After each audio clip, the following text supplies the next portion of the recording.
Story 1. The Secret in the Barn. The warm summer beat down on the family as we exited from our rental car. The dirt we had kicked up from driving on the unmaintained road was beginning to settle behind us as we approached our grandfather's house. We hadn't seen Grandpa Joe in quite some time. Me personally, I'd never been to his farm before, but my older siblings had. Neither Becca nor Kyle had any memories worth sharing about Grandpa's farmhouse here in Kentucky. My father groaned as we all lugged our luggage on the uneven path that led to the front door. My parents had been fighting ever since we landed at the airport.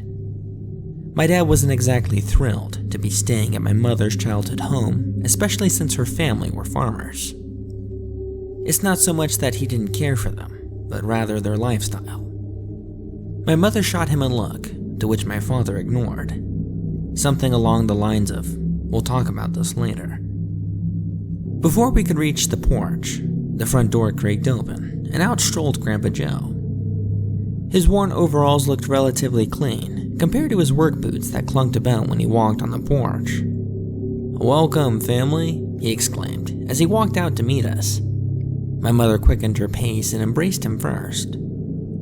My mother's countenance changed almost immediately, as if she hadn't been fighting with my father for the last 2 hours.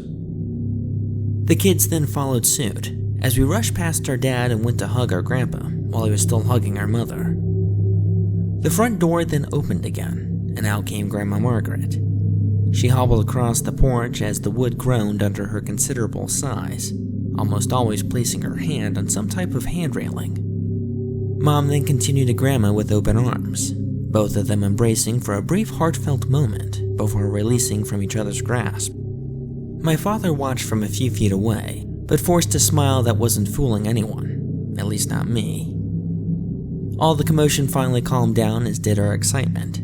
A light sweat began to bead on my brow, but before I could mention the sweltering heat, Grandpa recommended getting Grandma back inside. She insisted that she was fine, but her slight sweat-stained clothes told us otherwise. I couldn't help but notice patches of hair missing from her head, despite the extensive hairdo that tried to cover it. We all made our way inside, but to my surprise, the temperature didn't seem to change as much. At least we were out of the sun. My father began carrying the luggage upstairs, as my mother sat down with her parents in the living room, while my siblings began inspecting the house. Old but well-kept furniture filled the home, from plastic-covered couches to glass cabinets filled with porcelain dolls and figurines. It appeared that both grandparents were okay with keeping stereotypes alive and well in regards to decorations. Watercolor paintings of distant countrysides along with crucifixes and portraits of Jesus hung on the wall. The wooden floor from the porch altered slightly from its side. The interior wooden floor was once polished, I'm sure, but was now warped and chipped in areas. Depending on where you stood, loud pops and creaks came from below, to the point where you were almost concerned. The home was rather nice for being a farm, but in no way would it be able to house all of us comfortably. My father descended the stairs with less luggage this time, but he was still holding his and my mother's suitcases. I think it's best if we stayed in town. I'd hate to be a burden," my father said while motioning to my mother to leave. "Oh, nonsense," my grandmother replied. "It's not a problem at all. In fact, we've been looking forward to have everyone stay with us." My father shuffled closer to the door. "Margaret, you're such an angel. It would actually be better if me and Jess just stayed in town at a hotel. I have several online meetings that require Wi-Fi, so I wouldn't be able to stay out here, but I'm sure the kids would love to stay with you," my father said. My mom shot my father another look, but he was already out the door with the luggage. "Well, Richard isn't a big fan of farms, but we'll be sure to come by and see you guys often this week." The slowly fading smiles of both grandparents quickly lit up their faces again. "That would be wonderful," Grandma replied. My mom got up and gave us all a hug before leaving. Kyle and Becca looked at one another while whispering, "Are they seriously leaving us here?" "I think so," I replied, trying to nudge my way into the conversation. "Dad hates Grandma and Grandpa. He doesn't even like his own parents. Grandpa Joe began walking over, and my two siblings hushed up. Well, looks like we have the party animals with us this week, don't we, Marge? He said, while tussling all of her hair. This forced a giggle out of all of us, as his smile infected our own.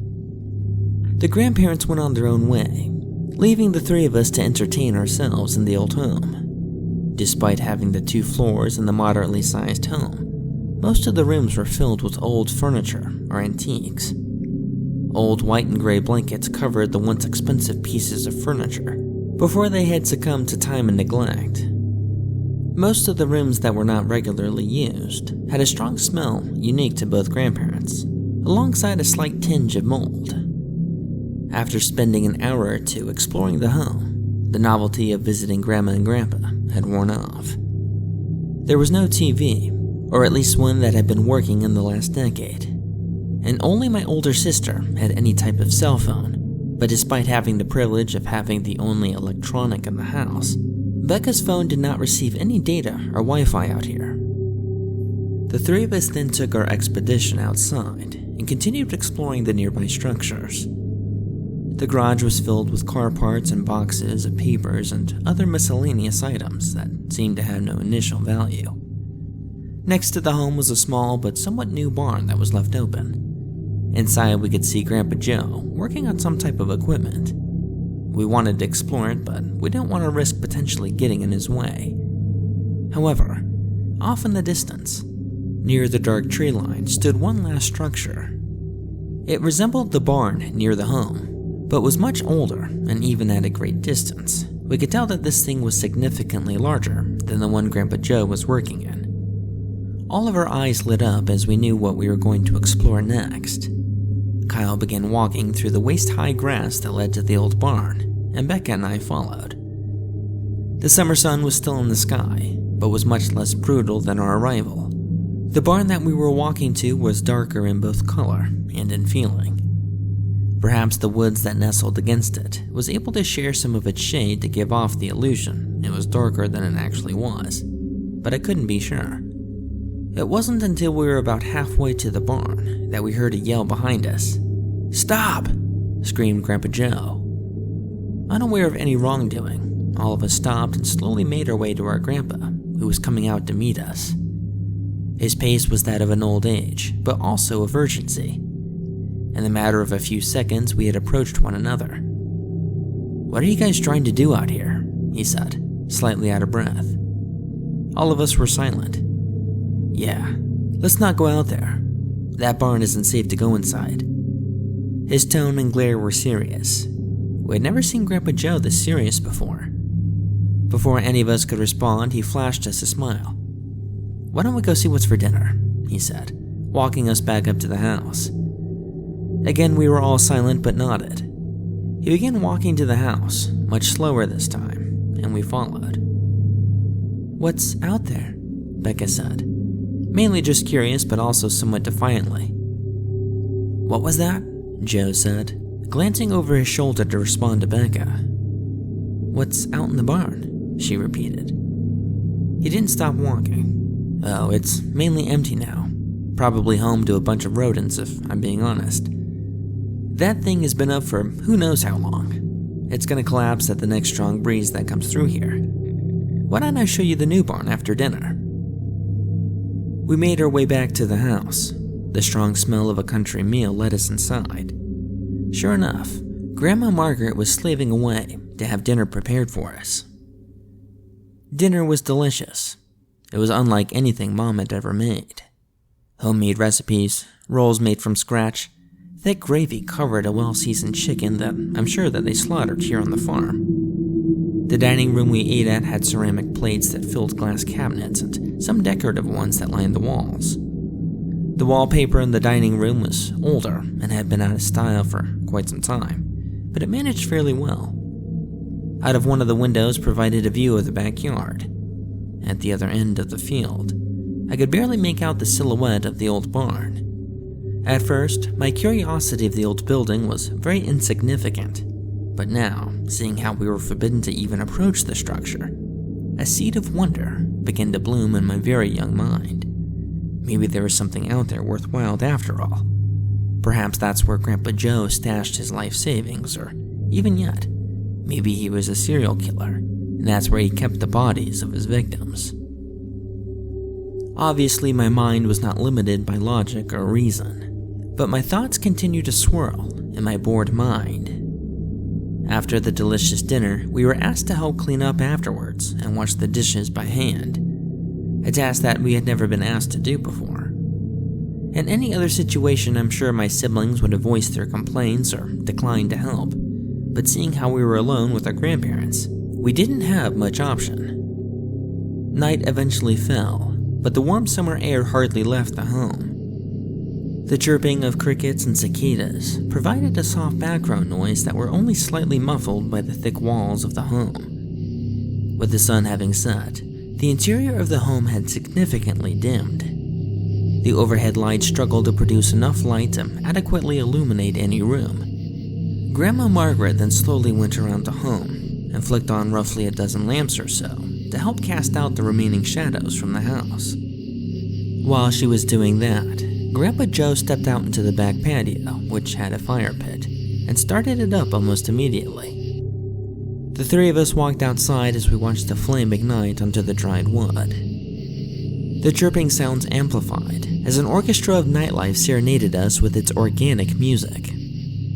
Aside from the brief glow of the lights coming from the dining room and the natural light of the fire, the darkness of the night sky prevailed.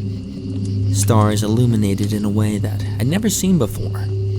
The sky was undiluted from any light pollution that one would normally see in or around a city. With the brilliance of the night sky also came the pitch-dark shadows that overwhelmed the woods nearby. The fire seemed to cast just enough light to keep the waves of darkness at bay. The fire burned bright, but no recognizable heat could be felt amidst the already sweltering summer night. With full bellies, the three of us plus Grandpa sat around the fire and allowed the fire to dazzle us with its bright flashes. Fatigue had begun to set in, and I fought the urge to yawn when my Grandpa spoke up. "Who wants to hear a true scary story?"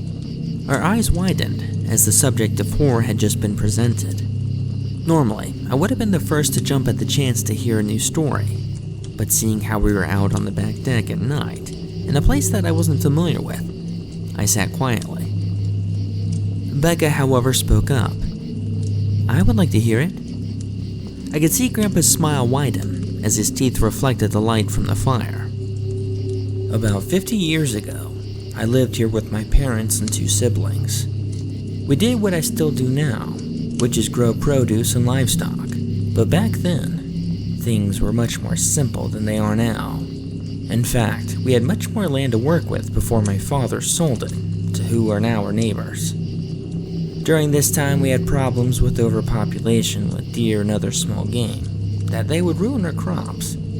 Not really much of an issue since they'd only get into our crops, but the coyotes, they were much more troublesome to deal with. They would often attack and kill off our dairy cows or chickens, or on 1 or 2 occasions, they'd killed the farm dogs that tried to protect them.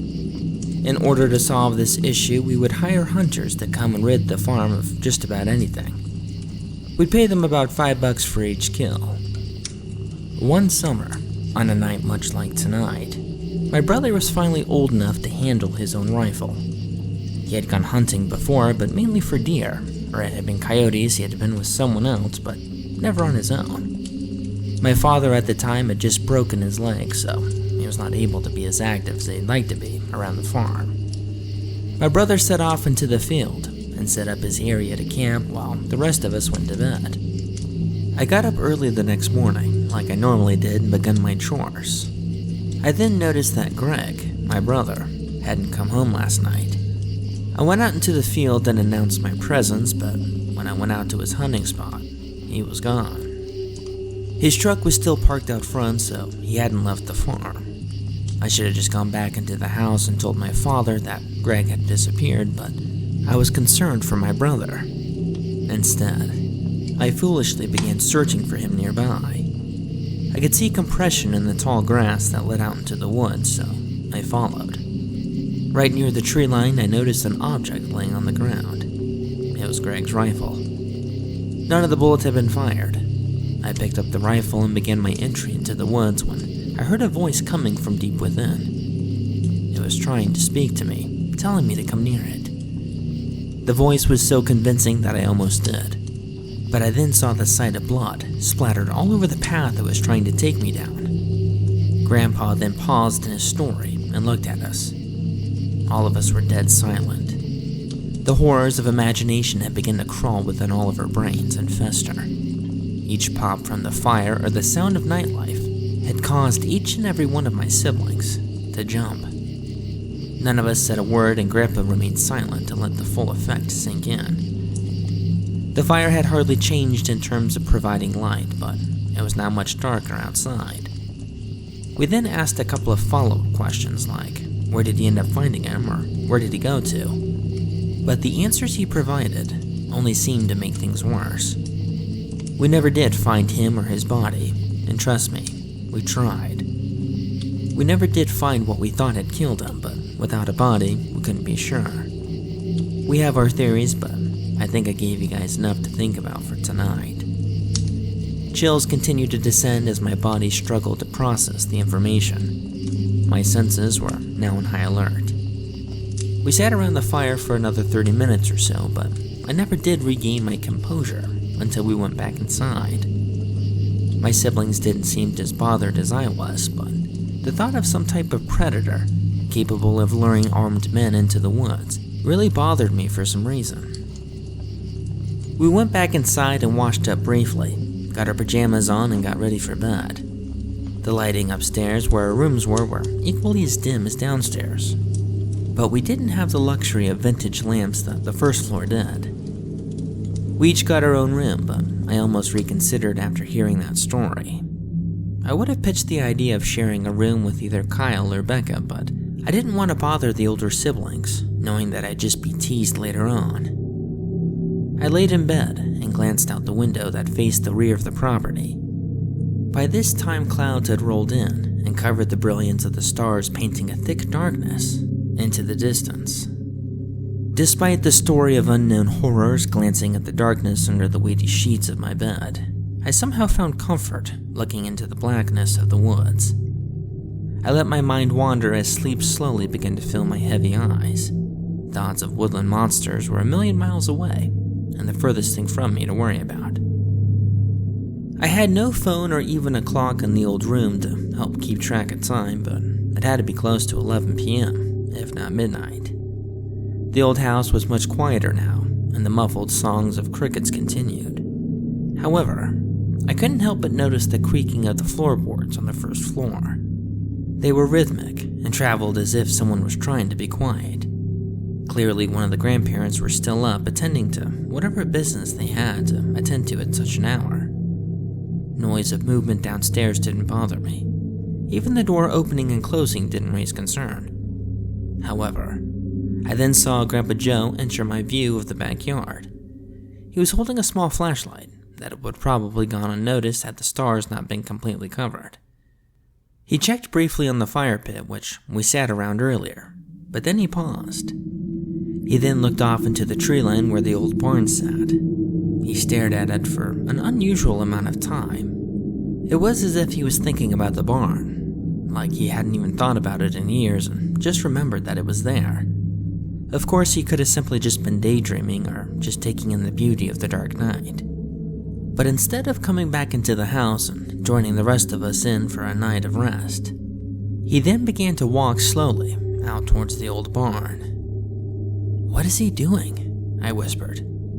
I then got up and went over to the room next to mine and found Becca trying to get comfortable in bed.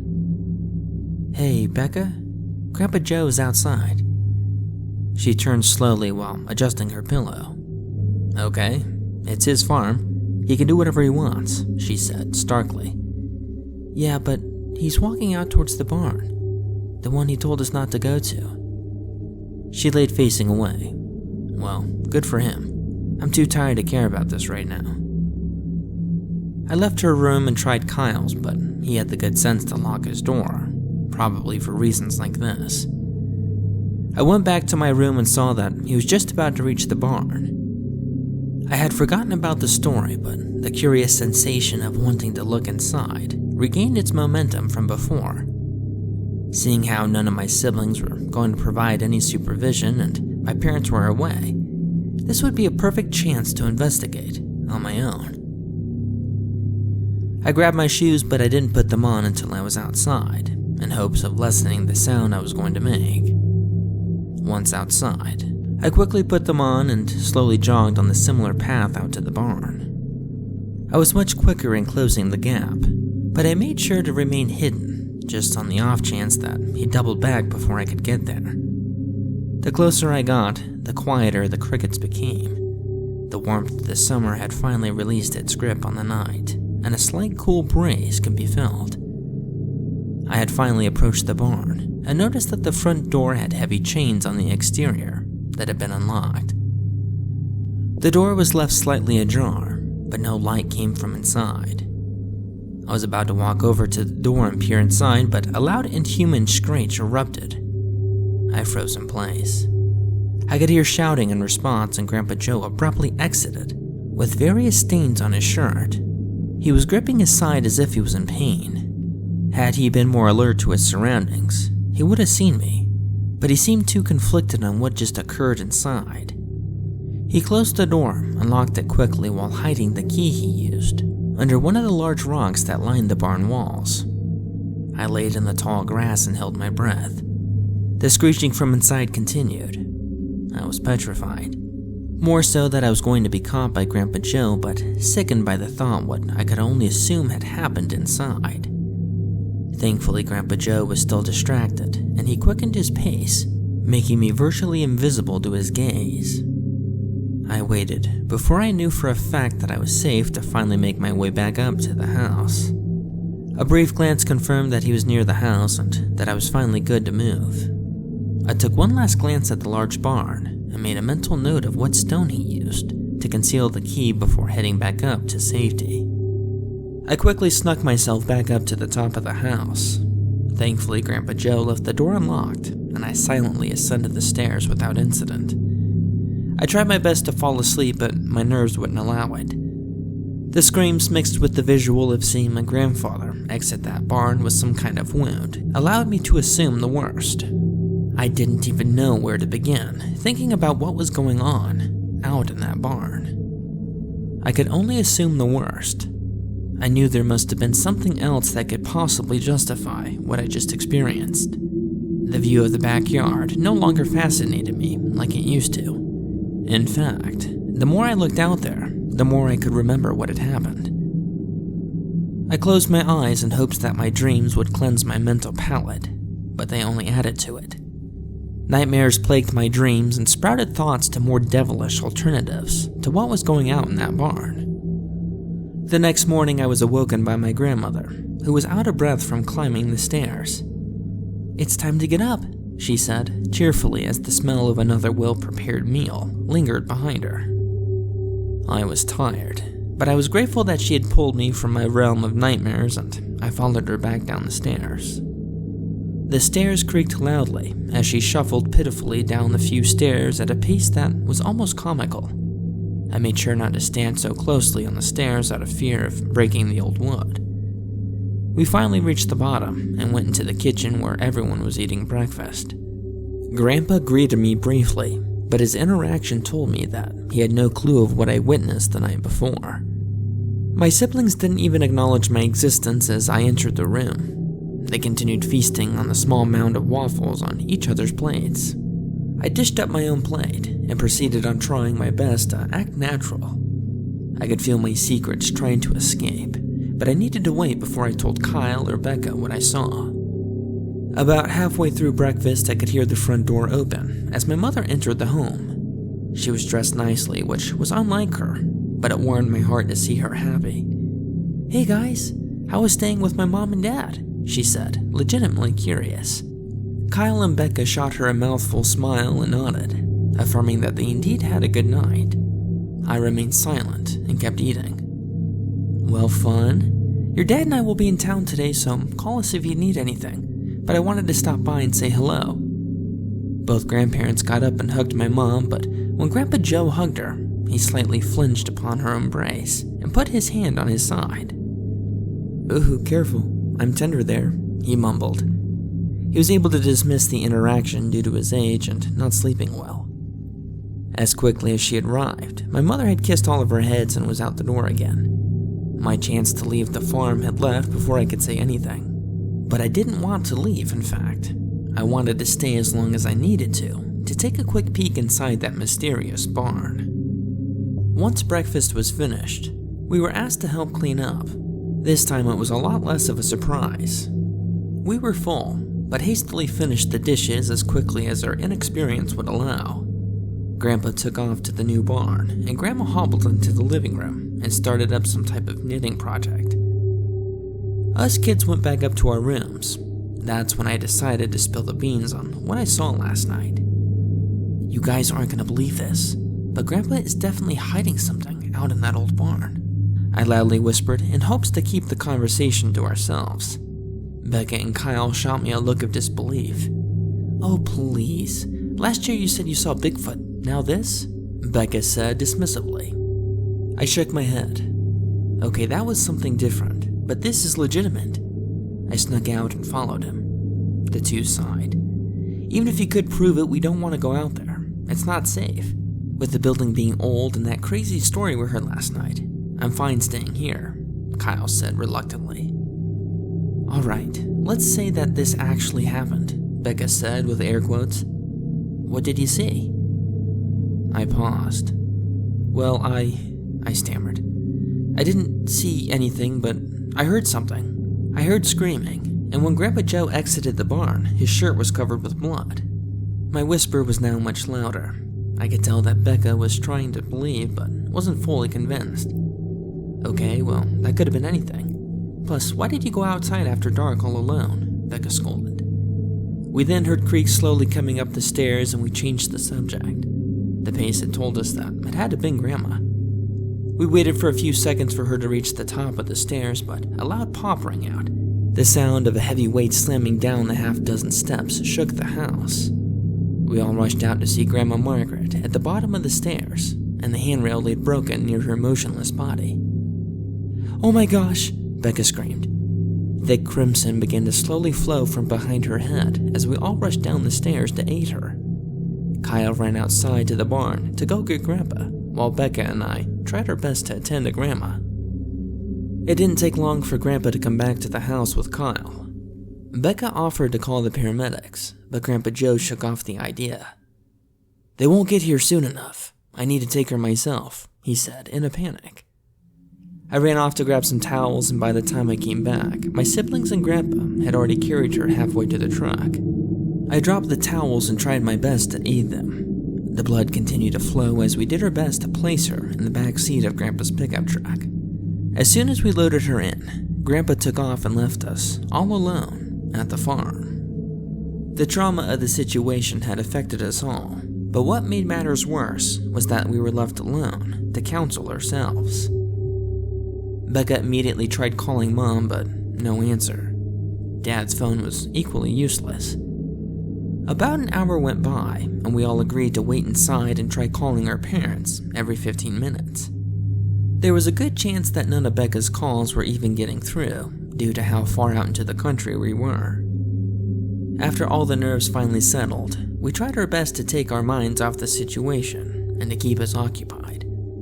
That idea of that old barn found its way creeping back into my mind.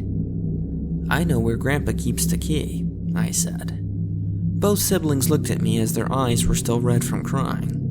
What key? What are you talking about? Becca said, somewhat frustrated. Yeah, that old barn is locked up and I know how to get in. Becca shook her head. I don't know, dude. I'm not trying to go for an adventure right now, she said, still trying to cope. Kyle, on the other hand, was much more willing. I'll go, he said, as we stood up and began to walk to the door. I could use a little distraction, even if you are lying about the barn, he said. The two of us walked out of the house and down through the grassy field.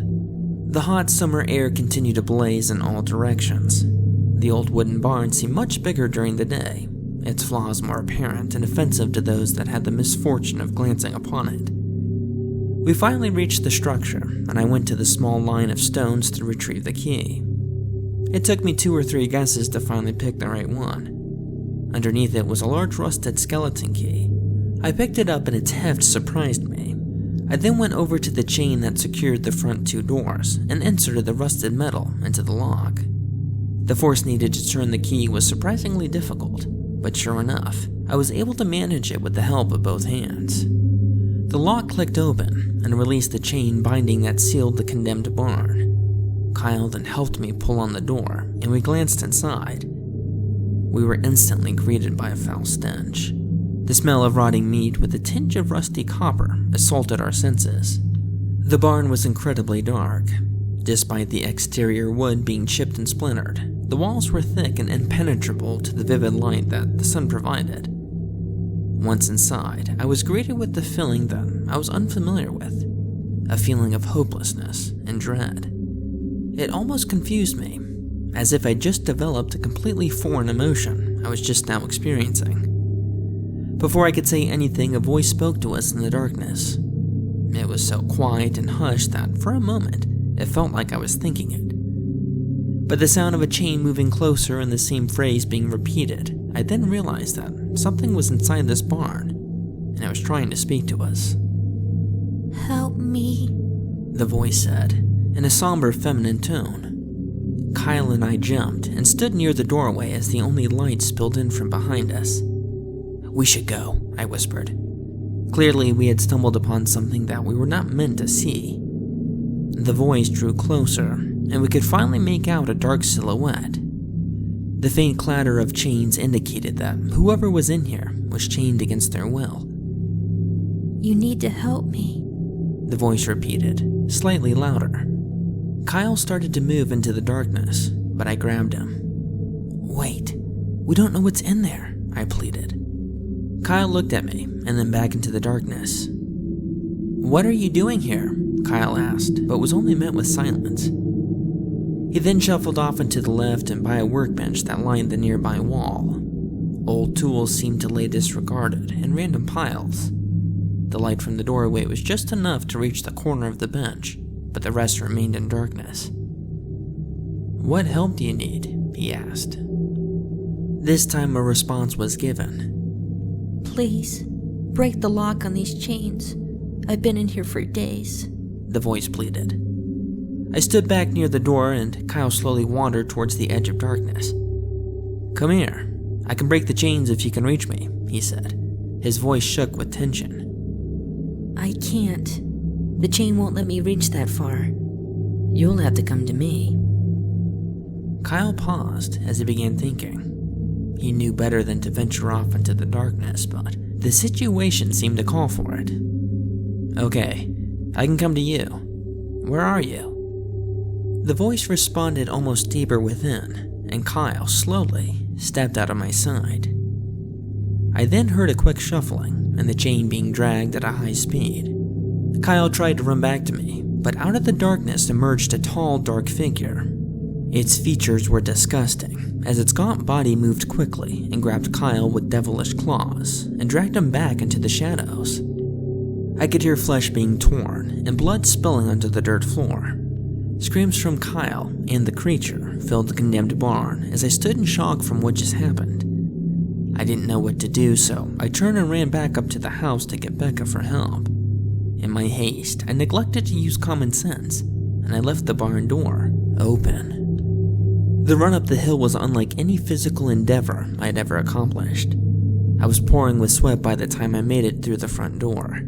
I screamed for Becca to come help, and she quickly came down the stairs. "What's going on? What's wrong?" she asked, legitimately concerned. "Kyle, something grabbed him in the barn." I ran outside and she followed. At the top of the hill, we both stopped and saw this hideous beast exit the barn. It slowly turned and looked at us as it tilted its head. Its tall, lanky body was now in full view. Its dark skin seemed to glimmer under the blazing sun, much like an oil slick in a run-down parking lot. Its height and features indicated that, surely, this was no person. A dark liquid seemed to be dripping from both its claws. Its mouth was agape and voided of emotion. "Oh my gosh," Becca responded. "What is that thing?" It was clear that the sun seemed to affect the creature. Its intense rays offended the peculiar scales that lined the creature's body. Despite being in obvious pain, the creature writhed while weighing the options of seeking relief in the shaded woods or continuing its killing spree. It didn't take long for it to decide. Instead of going off into the woods, it began to sprint at us on all fours. Unsure of what to do, we both ran back inside and locked the front door. Becca tried her best to move some of the archaic furniture in front of the door. The weighty materials used to construct such outdated furniture prevented her from even the slightest of budges. We both heard frantic pacing as the creature reached the porch. It then slammed its body into the hefty wooden door that seemed to shake the whole house. The door rattled at an alarming rate, but surprisingly held in place from the surge of pressure on the other side. The old frame, however, that held the door in place was beginning to crack. We abandoned our effort of barricading the front door and went upstairs and hid in one of the rooms filled with furniture. We both hid under separate sheets that covered various pieces of furniture and listened in horror as the front door began to lose its integrity. I could hear the sobs of Becca just behind me as she tried to muffle her cries. I was too frantic to be able to have the luxury of shedding tears. The musky sheet that covered me made it difficult to breathe, but my main focus was on listening. The door had lasted longer than it should have and exploded into what sounded like several pieces. But what was surprising was that once the door had been broken, the frantic pace of the creature had quickly subsided. Creaks on the floorboard could be heard as the monster did its best to sneak through the main floor, no doubt searching for us. I could hear my blood coursing in my ears as my heart began pumping harder. I tried to calm my breathing, but I was no longer in control of my body. The beast was so quiet in its investigation that at certain points, I could have sworn it had left. Thankfully, my nerves prevented me from moving. Becca tried to whisper to me, which I shushed in return. Despite her being my elder, she was clearly looking to me for what to do, which in itself made me realize that my survival was based on me and me alone. The inevitable began to happen, and the movement downstairs had slowly shifted to the stairs. Its location was pinpointed due to the loud sounds that groaned from the staircase. An eerie sound began to accompany it, a sound that I wasn't familiar with. My ears strained as I could hear what sounded like a woman calling out. It was clear that whatever this creature was, it was trying to lure us out by mimicking the sound of a motherly figure. "Children," it cooed, as I finally was able to make out what it was saying. "Come here, children." Its innocent tone couldn't be more misleading. Had I not seen the creature for what it was, it would have for sure tricked me. The creature just reached the top of the stairs. We were in the second room to the left, and the creature had just entered the first. The sounds of furniture being tossed began to shake the house, as the creature began uncovering all the sheets in that room. Fear had finally reached me in the highest capacity, as I realized our hiding places wouldn't last. The sounds of next door had stopped, and we waited, knowing fully well that we were next. As we waited for our door to open, the sounds of 2 car doors opening and closing let us know that our parents had just arrived. This shifted the creature's attention from looking to us to now being silent. "Hey guys, what's going on with the door?" our dad shouted from the main level. Becca began to squirm, wanting to warn them of the danger, but she was in fear of her own safety. "Oh my gosh, what's going on?" my mom said, as she must have seen the blood from Grandma's fall. I could hear them come inside and walk around calling our names. Becca had removed her sheet and tiptoed over to the door and peeked it open. To our horror, the creature began to mimic Kyle's voice. "We're up here, come help." Becca then flung the door open and ran as quickly as she could down the stairs. The creature swiped at her, nicking her back, but she was too focused on escaping to react. Our parents waited at the bottom of the stairs, confused, as Becca descended with the hellish creature behind her. Their faces went from concern to shock. "Go out into the sun!" she screamed, as tears streamed down her face. Our parents were too stunned by what was happening to listen, and the monster pounced towards my oblivious dad. The creature was so quick that my dad was virtually defenseless as blood began to spew. I ran down the stairs and past my flailing father as the three of us went out into the car. My mother was stunned, but I dragged her out into the sun and into the car as she fought to look back and help her husband. His screams quickly died as the monster quickly finished him. My mother sat in the driver's seat, still processing what had just happened. We begged her to drive, and she finally started the car and pulled out of there. She flew down the dirt driveway as Becca and I stared back at the farmhouse and saw the monster exit the home. It glanced at us, only for a moment, before darting off into the nearby woods.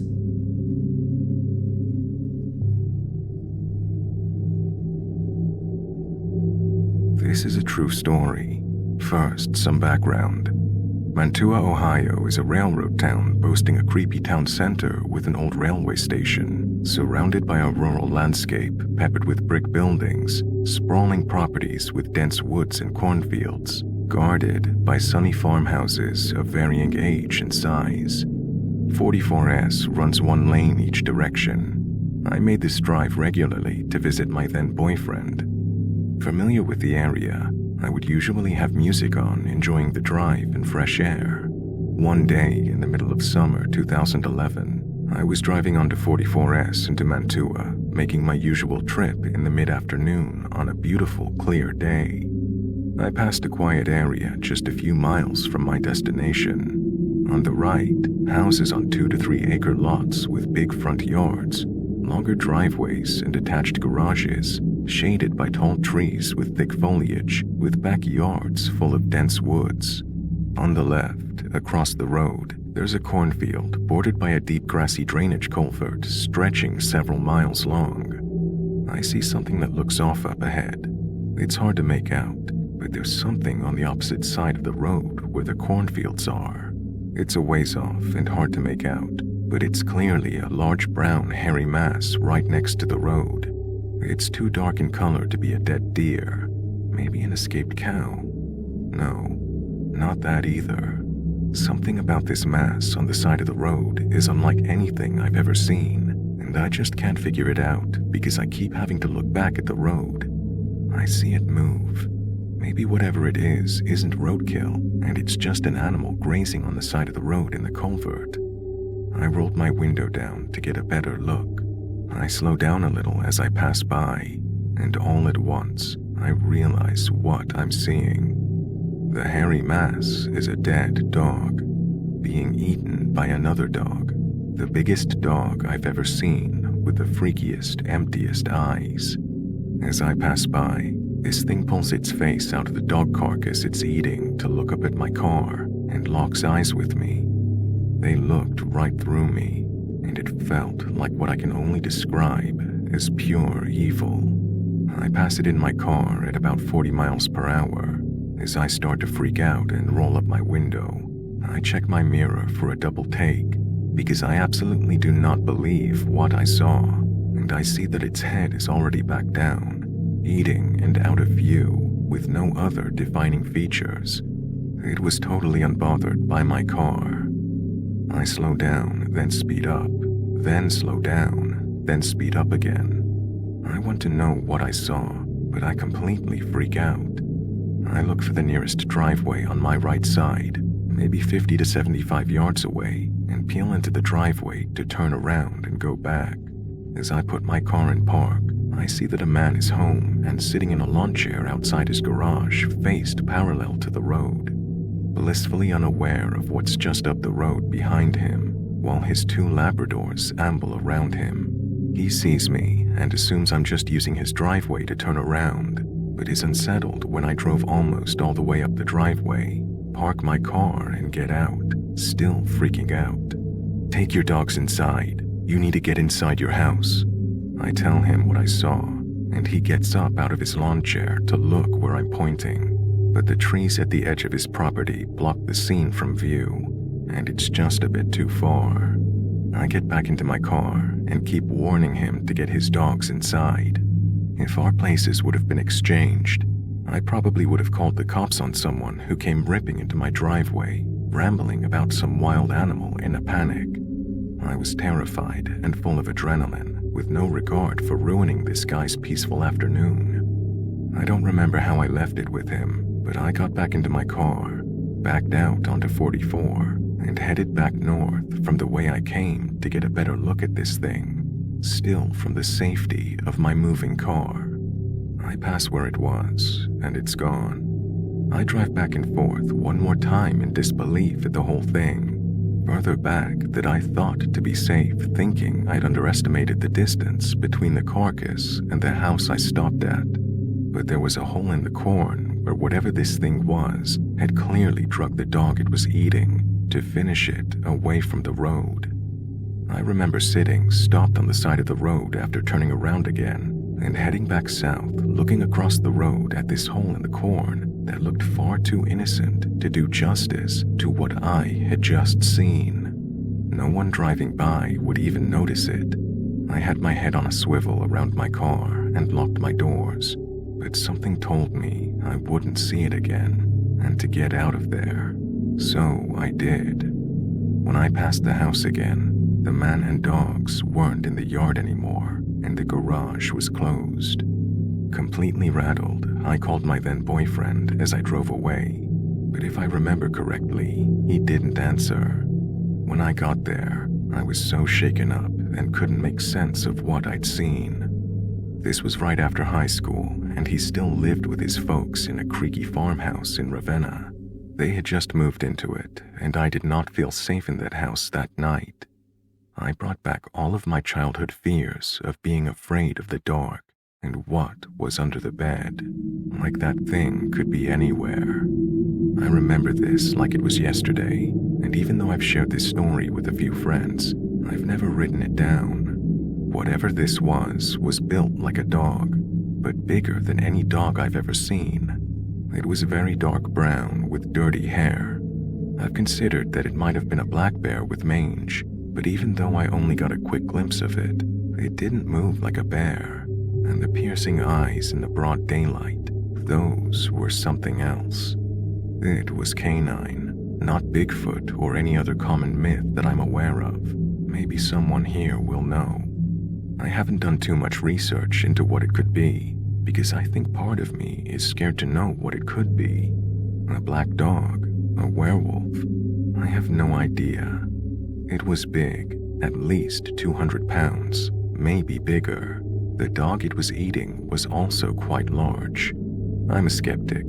To this day, this is the only unexplainable creepy thing I've seen with my own two eyes that truly shook me to my core. For months, I couldn't stop thinking about it, and it still scares and disturbs me to tell the story. There's weird stuff out there in the rural Midwest.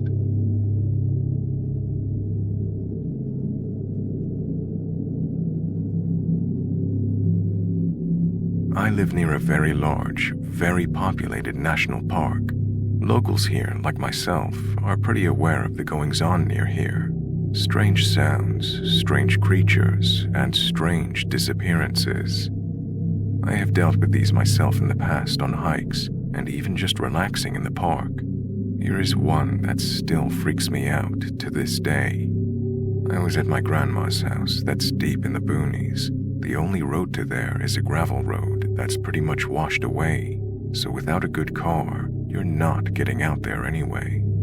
My cousins lived in a trailer with their moms right below my grandma's. We played all sorts of games, which mainly involved me getting chased.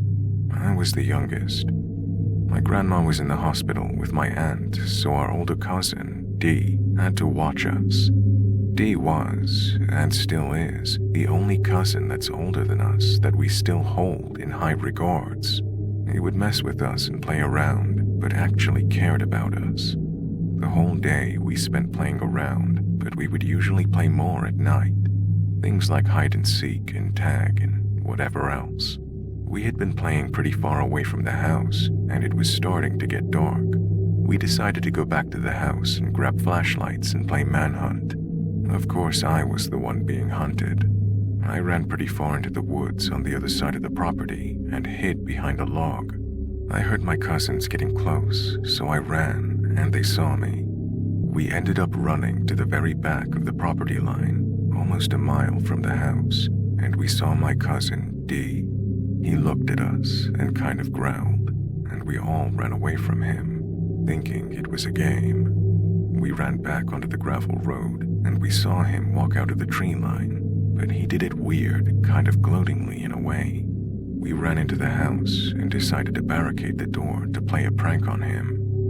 We moved a couple of things in front of the door, but decided to move the big coffee table in front of it too. As we loudly scooted the table across the floor, D came into the living room from the master bedroom, rubbing his eyes. We had obviously woken him up from all the movement, and he was mad. We had told him about seeing him chase us, and he got wide-eyed.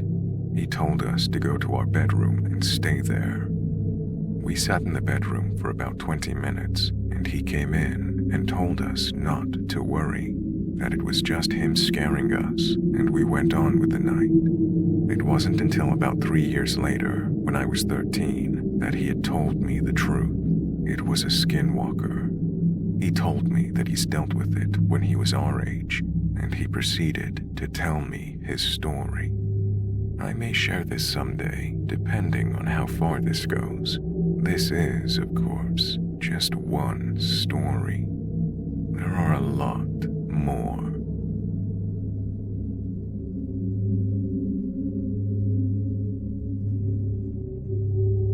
I've lived in Southern California my entire life.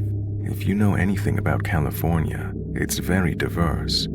Up north is filled with mountains and trees, and the south is a lot more, well, city-like. This summer, I decided to take a trip to Lake Tahoe. It's a beautiful place, and my first time being upstate. I'm going to chop this story up into segments to make it easy. Day 1. I settled into the cabin at around 5 p.m. after an 8-hour drive. I was very tired. I went and lay down in the bed that was in the loft. It was quiet. It was like being in a different world. I was so used to cars zooming by and people talking right outside my house, but it was quiet. I fell asleep fairly quickly. Around 4 hours into my sleep, I jerked up. I looked around for a bit before hearing strange tapping. I looked around to see where it was coming from, but to no avail. It sounded like someone was tapping on the window part of the back door. I figured I was just paranoid and went back to sleep. Day 2. Nothing happened this day, and I slept fine. Day 3. I woke up early in the morning, maybe 4. I heard a crash coming from the attic ladder that was placed conveniently right behind the couch I was sleeping on. I didn't move. I heard a few footsteps. You know that feeling you get when you feel someone staring at you? That's how I felt. I was on my side, staring straight ahead. Suddenly, I felt somebody or something crawl over me. I felt their 2 hands on either sides of me, and I knew their face was inches away from mine. Like I said, I was facing straight ahead, and I wasn't going to turn my face to see who it was. They stayed there for what felt like forever, until I felt them crawl backwards and then off the couch. I heard the dog let out a muffled bark, in which someone shushed her, then let out a "good girl." The presence stayed there for what felt like an eternity, until I heard footsteps going out the back door. Still, I didn't move. I was paralyzed with fear. Needless to say, I didn't go back to sleep. I checked on my friends a bit later on when I felt the coast was clear. None of my friends had left their rooms that night. I told them my experience, and they said I was being paranoid. I halfway agreed with them, and our day went on as planned. Later on day 3, after a day at the lake with my friends, we came back to a quiet and cozy cabin. The caretakers of the cabin told us there was a river a bit farther back into the woods, about a 15-minute walk. My friends decided to stay back and rest, so I took some bug spray and a small backpack with snacks and my phone. It was a pretty straightforward trail. There was tall grass on either sides of the trail. It was a thin path, but pretty easy to navigate. When I got to the riverbank, There were 2 picnic tables. I didn't want to get eaten by mosquitoes, but I stupidly wore sandals. I put my bag on the table and started my walk back to the cabin. For some odd reason, the path seemed distorted. What was once a straightforward trail was now covered in rough terrain. I noticed the tall grass on the side of the path had been disturbed. It was as if something huge, and I mean gigantic, had walked over the long grass. At first I thought maybe it was a bear, since the locals had told us bears were a problem this time of year. But the sheer size of it made me second-guess that. I was a bit taken aback by this. However, I continued and made it back to the cabin, then back to the river. I was a little frightened now. I kept telling myself I was just freaking myself out, and I should enjoy the nature. I sat down at one of the tables and watched the river. After a while, I felt like there was something staring at me. I looked around, assuming one of my friends was on their way to prank me, but there was no one. Across the river, I noticed a bit of brush that was shaken up. There was a clearing in the bushes that was fenced off by 2 logs in an X shape. The longer I sat in that spot, the more worried I got. I couldn't help but feel like there was something behind the thick brush that I couldn't see.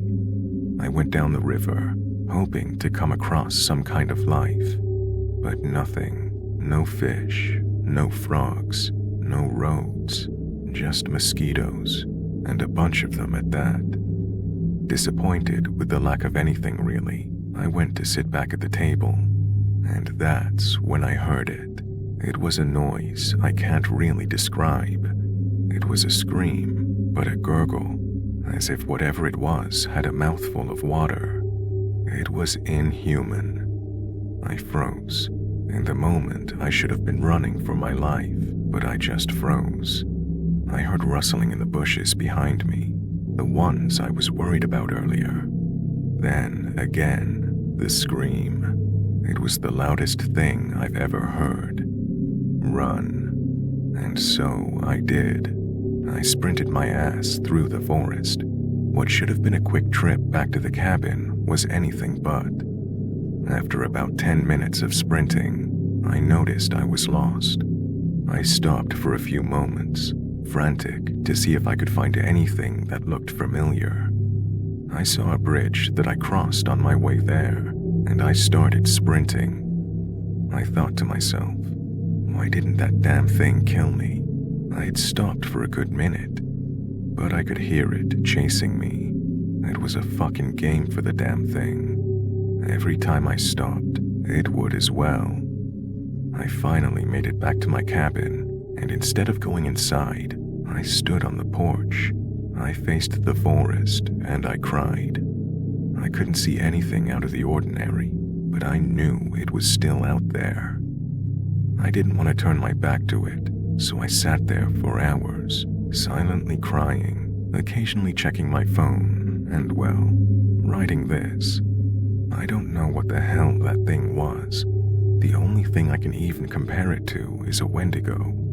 All I know is that I will not be going to that river ever again. If you could please shed some insight on what or who might have been out there, I would appreciate it.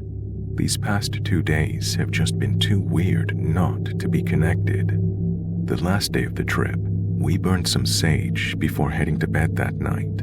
My friend Brett came up to me around 4 in the morning and told me he couldn't sleep. We watched TV for a little while before again hearing taps on the back window. It lasted a few seconds and was sort of in intervals, if that makes sense. My friend Brett managed to get a video. We didn't check it out because, well, quite frankly, we were scared as hell. After about 10 minutes, the tapping stopped. Brett and I took turns sleeping. No other strange thing occurred that night. Brett and I were woken up by loud banging on the shed out back. We went to investigate, and there was nothing there. I'm leaving in 2 hours. I'm so excited to get back to the city life and leave this place and all its weird shit behind. Probably against my better judgment, I went back to the river to take some pictures. Something very strange happened while I was out there. I really can't explain it. It was loud gurgling noises and soft music. I was pretty deep in the forest, and there was no one out there with me. I got back to the house and had my friend Brett go up into the attic, while myself and the others watched from below. There was nothing up there. I'm not sure if I feel better or worse knowing there's nothing up there. I did find some sage under the cabinet, which makes me wonder if it was there for a reason.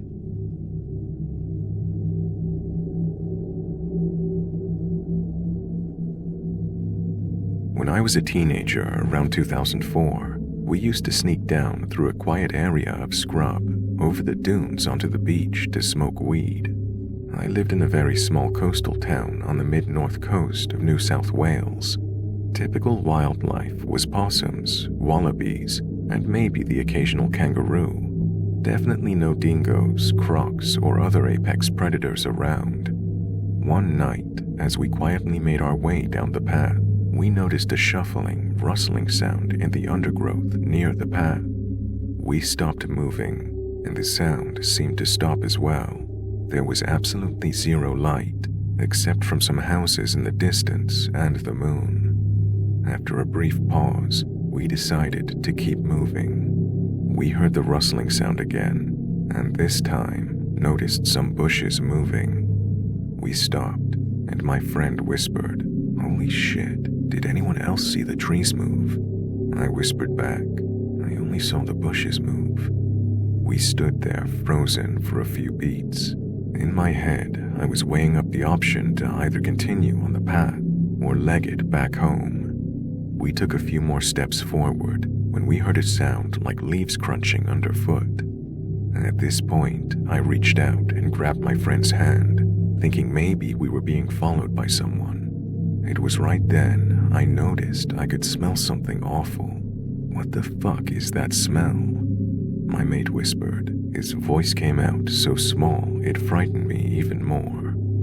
We stood there for what felt like ages, but it was probably only a minute or two until we heard a low groan/growl sound coming from a few meters away.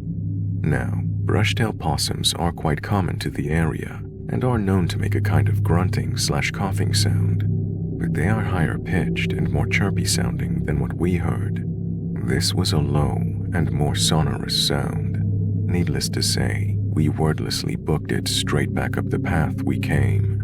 It sounded to me like a huge commotion of leaves crunching, branches shaking and crashing behind us as we ran. But reflecting on it with my adult hindsight, it definitely could have been us making all that noise. We never went back to that spot again, and would bring it up from time to time, trying to speculate on what could have followed us that night. Our best theories were that it was just a big possum or person trying to scare us. The biggest issue we would argue over why a possum would follow us, let alone down on the ground, although my friend says he saw a tree branch move as well. And if it was a person, how did they make that sound? And what was that smell? Why didn't we hear any footfall? Maybe it was just a coincidence of events. A person following us, a nearby possum growling, and a nearby dead animal stink wafting over just at the right moment. It still makes me shiver to think about it now.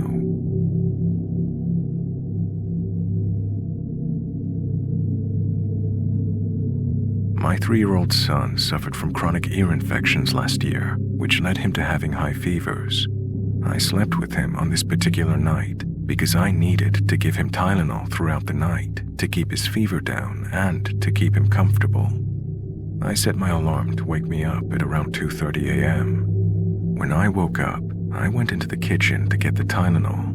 I noticed a bright light shining into the apartment from our deck door, which also illuminated part of the woods behind the apartment. When I went over to see what it was, it turned out to be a car with those bright LED headlights in the parking lot to the far back right of the apartment. I figured they were dropping someone off. I saw the movement of what resembled a dog walking around near the woods. I started to think that the lady who usually walks her dog, a cute little corgi, in that area, purposely faced her car in that direction so she could see while she walked her dog. As it got closer, I realized that there was nobody out there walking a dog, and there was no dog. I don't know what it was that I saw, but I'll describe it in the best way I can. At first, it looked just like a dog, corgi size, but as it walked closer, it looked like your average house cat. Then it looked like a black bear, and then it looked like a koala. I live in New Jersey, and there are no wild koalas here. At this point, my heart is pounding out of my chest, and I'm scared. The fear I felt was like a primal type of fear that I've never felt before. I ran to my bedroom to wake up my boyfriend, and I shook him awake very roughly.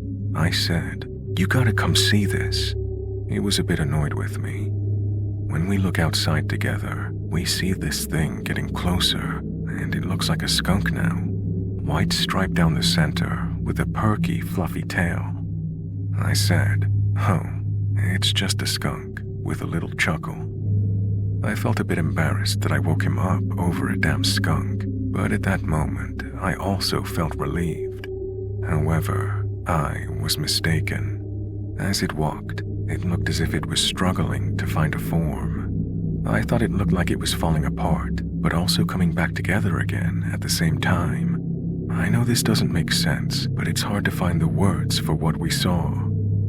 After the skunk formation, it looked like a person crawling on the ground with some type of fur or skin attached to them around the leg. Then it changed again, and it looked like a raccoon, groundhog, black bear, cat, koala, deer, and skunk.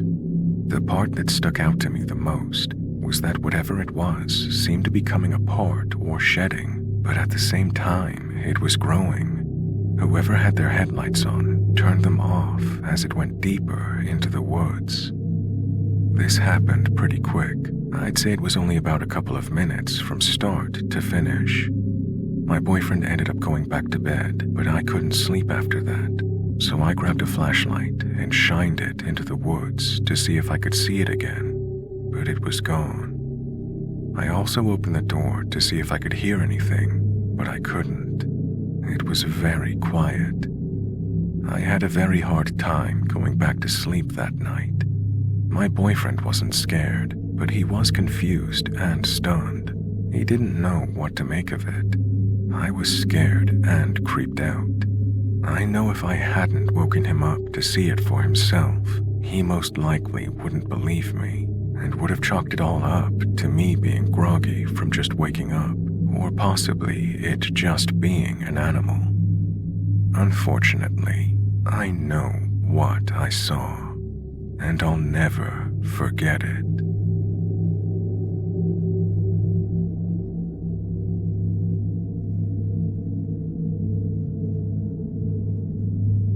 This was about 4 or 5 years ago.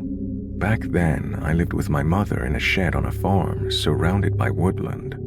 Our farmland was a part of a larger piece of farmland that was split up and sold off, so we did have neighbors, though they were roughly half a kilometer away each. We loved that because of the privacy.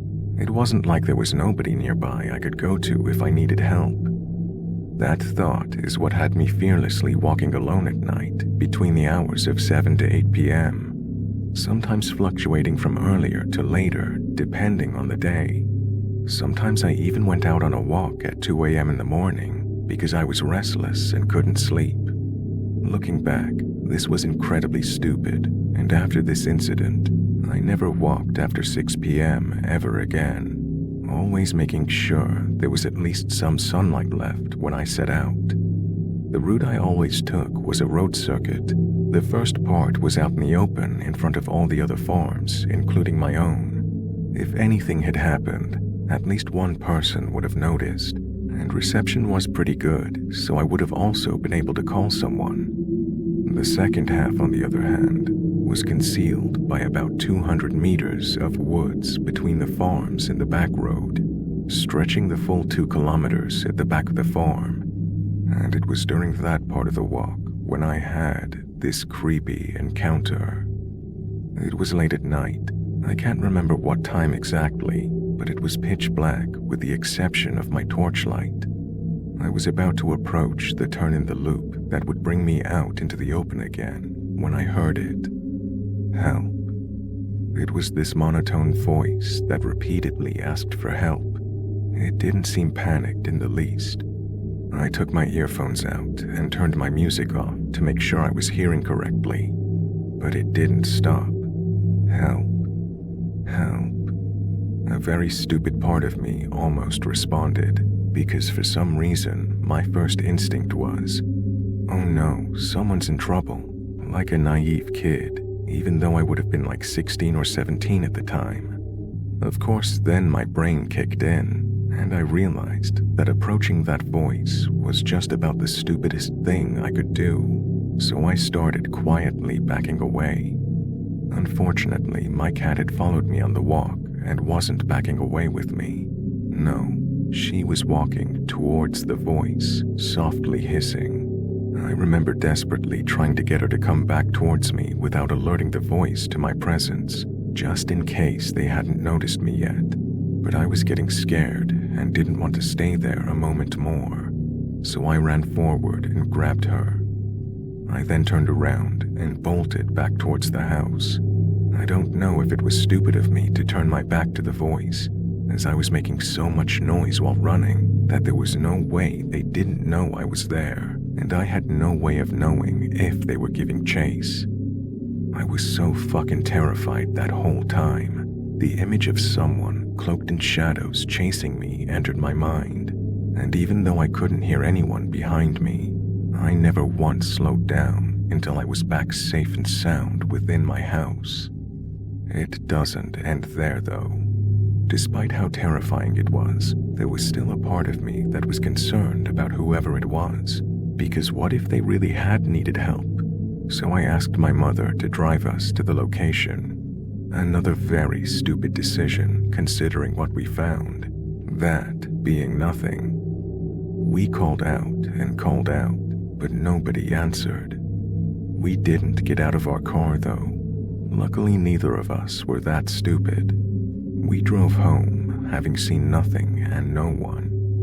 But it still bothered me in the morning, so I had my mother drive us over again, and we searched the immediate area. Nothing.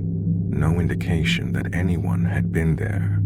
There was no body, which admittedly was a drastic thing to search for, but I know shock can leave you eerily calm, which could have explained the voice and the lack of response afterwards, and that made me fear we'd been too late, and we'd find a body in the morning.